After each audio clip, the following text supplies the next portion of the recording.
22 वर्षीय लड़का होता है, बड़ी बेचैन सी अवस्था में बैठा हुआ होता है। बैठे बैठे अचानक से उसका दोस्त उससे पूछता है कि तुम कैसी गहन चिंता में बैठे हुए हो, आखिर बात क्या है। वो बताना शुरू करता है कि उसकी एक गर्लफ्रेंड है जिसके घर वाले कहीं घूमने जा रहे हैं और उसने उसे मिलने के लिए अपने घर पर बुलाया है। तो वो कहता है ये तो तुम्हारे लिए अच्छी बात है कि तुम्हें ऐसा मौका मिला है, तुम्हारी गर्लफ्रेंड तुम्हें खुद आगे से अपने घर बुला रही है। तो वो कहता है कि हाँ, मगर मुझे जाने में थोड़ी हिचकिचाहट हो रही है, मैं समझ नहीं पा रहा कि मुझे आखिर क्या करना चाहिए। तो उसका दोस्त कहता है कि कोई दिक्कत नहीं है, बल्कि तुम जाओ, लेकिन जाने से पहले अपने साथ कुछ प्रोटेक्शन लेकर के जाना, कुछ ऐसी चीज़ें जिनकी वजह से कभी अगर तुम दोनों के बीच रिश्ता बनता है तो भविष्य में कोई परेशानी ना हो, वो लड़की कभी भविष्य में गर्भवती ना हो जाए। तो लड़का कहता है मुझे इसके बारे में ज़्यादा जानकारी नहीं है, मैंने उससे कभी ऐसी बातें नहीं की, लेकिन तुम कहते हो तो मैं इसके बारे में जानकारी ज़रूर उठाऊंगा।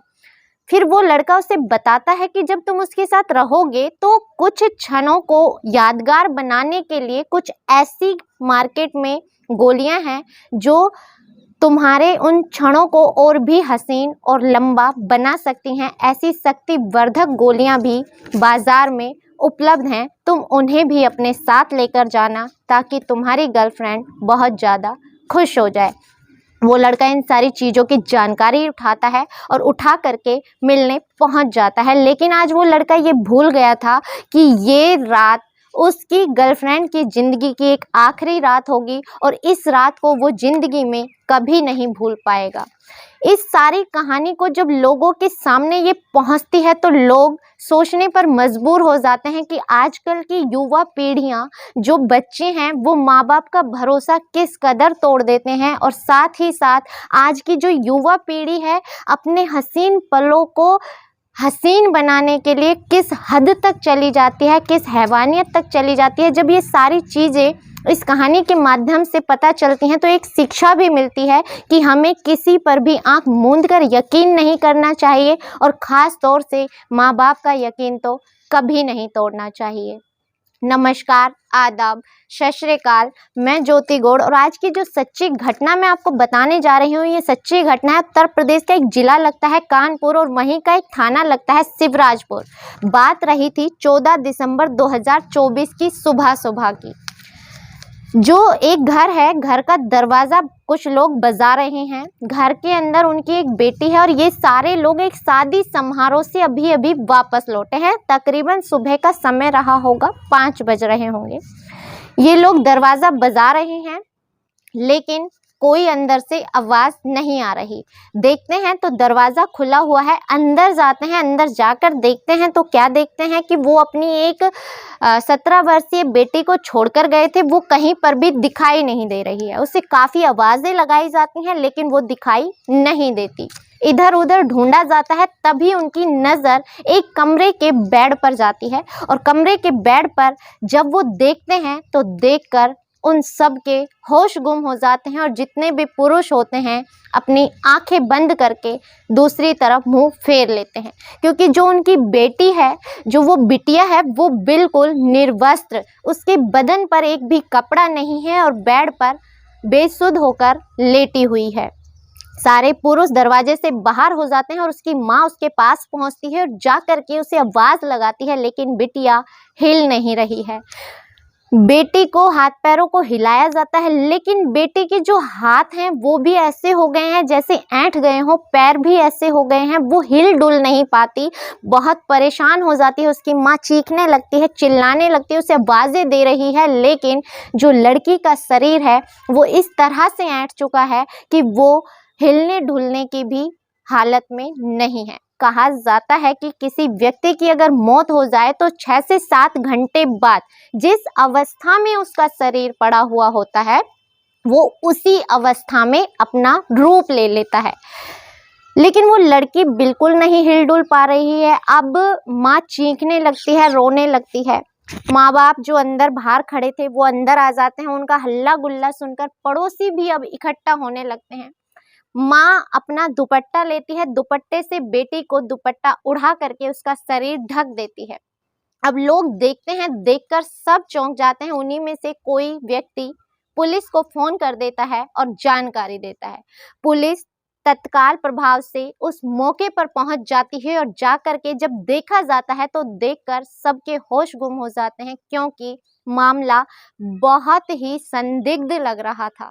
क्योंकि मामला कुछ ऐसा था कि बच्ची निर्वस्त्र हालत में पड़ी हुई है, जबकि घर वाले शादी समारोह में गए थे। उन्हें ये सारी चीजें कुछ आम नहीं लग रही थी, ऐसा लग रहा था कि बच्ची के साथ कुछ तो गलत हुआ है। अब पुलिस जांच करती है, जैसे ही आसपास देखती है, पूछती है कि आप लोग कहाँ गए थे, तो वो बोलते हैं कि पास ही के गांव में एक शादी समारोह था, हम वहां पर गए हुए थे। हमारी जो बिटिया है ये 12वीं की छात्रा है, उम्र इसकी 17 वर्ष है। हमने इससे भी कहा कि आप शादी में चलो, लेकिन इसने मना कर दिया। पास ही में इसके भाई रहते हैं, उनकी जो छोटी बेटी है 5 वर्षीय बेटी, वो इसी के साथ थी। हम इन दोनों को घर पर छोड़ करके गए थे। अब 5 वर्षीय बच्ची से पूछा जाता है तो वो बच्ची कुछ भी ठीक से जवाब नहीं दे पाती, डरी हुई है, सहमी हुई है।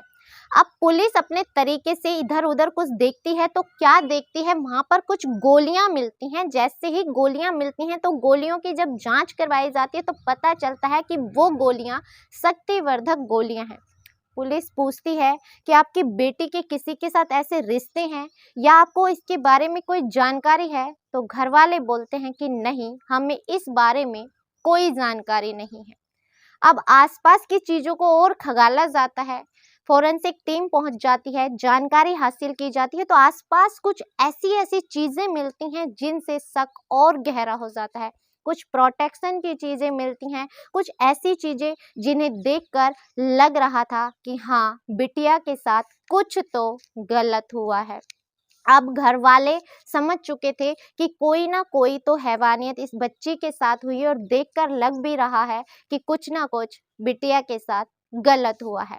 अब जो छोटी बच्ची है उसे प्यार से पूछा जाता है, समझाया जाता है, तो वो बताती है कि हाँ, एक लड़का था जो रात में घर आया था, उसके अलावा वो कुछ नहीं जानती।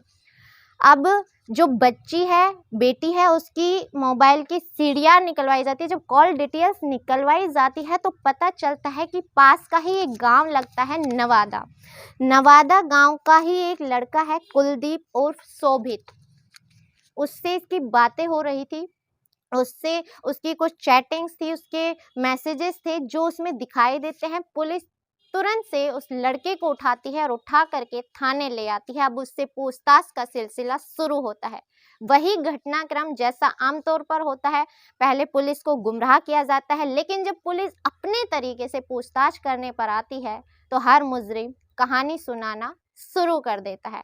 अब कुलदीप भी कहानी सुनाना शुरू करता है कि उसकी इस लड़की से दोस्ती फेसबुक के जरिए सोशल मीडिया पर हुई थी। ये फेसबुक पर एक दूसरे को जानने लगे, जानने के बाद इन दोनों की दोस्ती प्यार में बदल गई और प्यार इतना गहरा हो गया कि ये दोनों एक दूसरे को बहुत ज़्यादा पसंद करने लगे। तभी 13 दिसंबर 2024 को इस लड़की ने कहा कि मेरे घर वाले किसी शादी समारोह में बाहर जा रहे हैं, क्या तुम मुझसे मिलने आ सकते हो? और मैं अपने दोस्तों के कहने में आकर के उसके साथ मिलने के लिए चला गया। अब वो बताता है कि मैं उससे मिलने 8 बजे पहुंच गया था और 8 बजे मिलने के बाद मैंने उसके साथ आपसी संबंध बनाए जो हम दोनों की सहमति से बने। बताता है कि सर्दियों का वक्त था, दिसंबर की रात थी। मैंने 8 बजे से ये सिलसिला शुरू होता है, सुबह के 3 बज जाते हैं, क्योंकि उसने शक्तिवर्धक गोलियां खाई हुई थी। उसका प्रभाव इतना ज़्यादा था कि वो अपने होश में ही नहीं था। इस बीच उस लड़की को सर्दी लगती है, आग जलाई जाती है, उसे सिखाया जाता है, लेकिन वो उसे एक भी वस्त्र पहनने नहीं देता।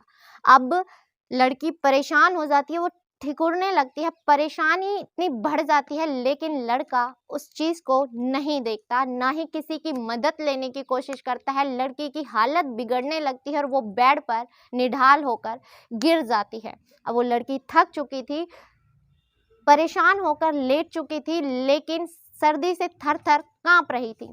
लेकिन वो लड़का ये सोचता है कि अब मुझे यहाँ से भाग जाना ही ज़रूरी है। वो किसी को कुछ नहीं बताता, किसी से कोई मदद नहीं लेता और वो वहाँ से भाग जाता है।